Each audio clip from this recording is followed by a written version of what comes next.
The pharaoh is dead. But in Egypt, death is not the end. It is a horizon line, a dangerous threshold between the known world and the duat, the realm of the afterlife.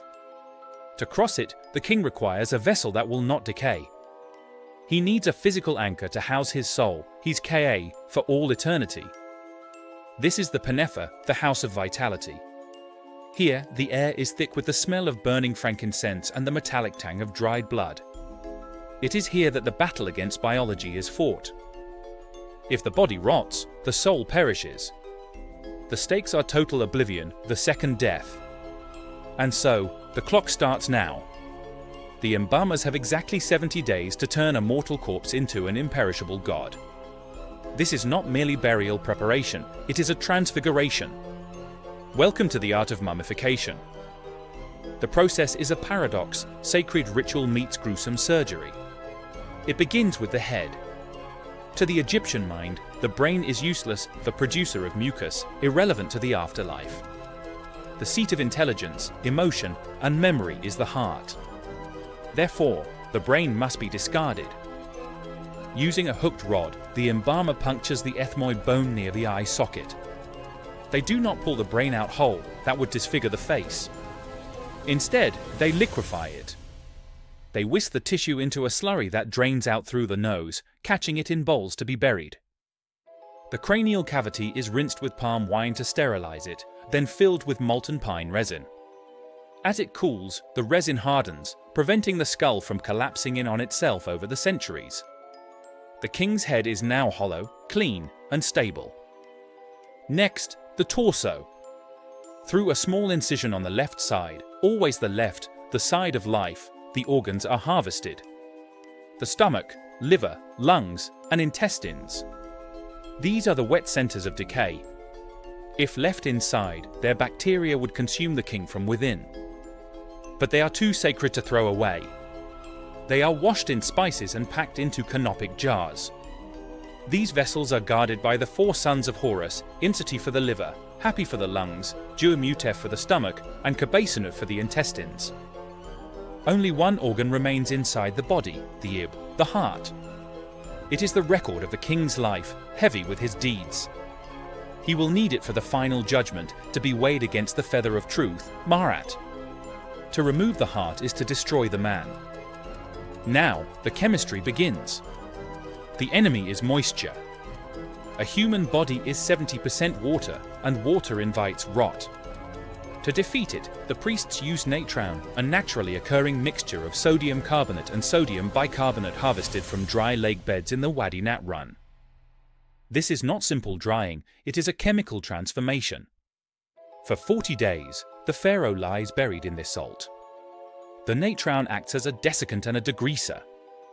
It absorbs every drop of water and dissolves the body fats.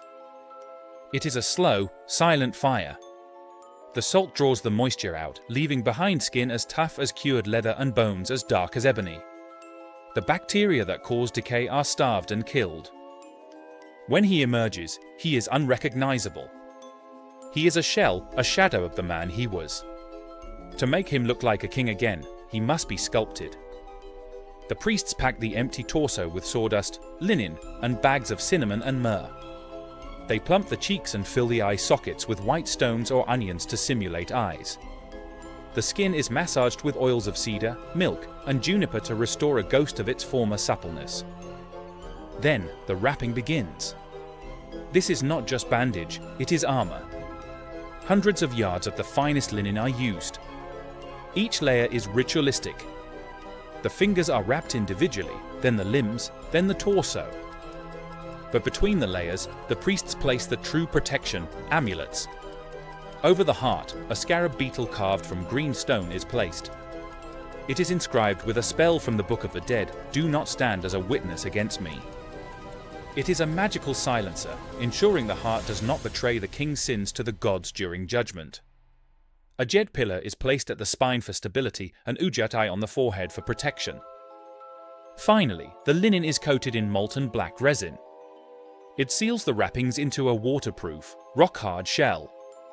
When the archaeologists of the future find these bodies, the resin will have turned black, leading them to coin the word mummy from the Persian word mummia, meaning bitumen or tar. The mask is fitted. It is an idealized portrait made of gold because the flesh of the gods is gold. He is no longer a corpse. He is a soul, a noble, transfigured spirit. Day 70. The funeral procession reaches the tomb. But the mummy is essentially a statue, blind, deaf, and mute. To live in the field of reeds, he must be reactivated.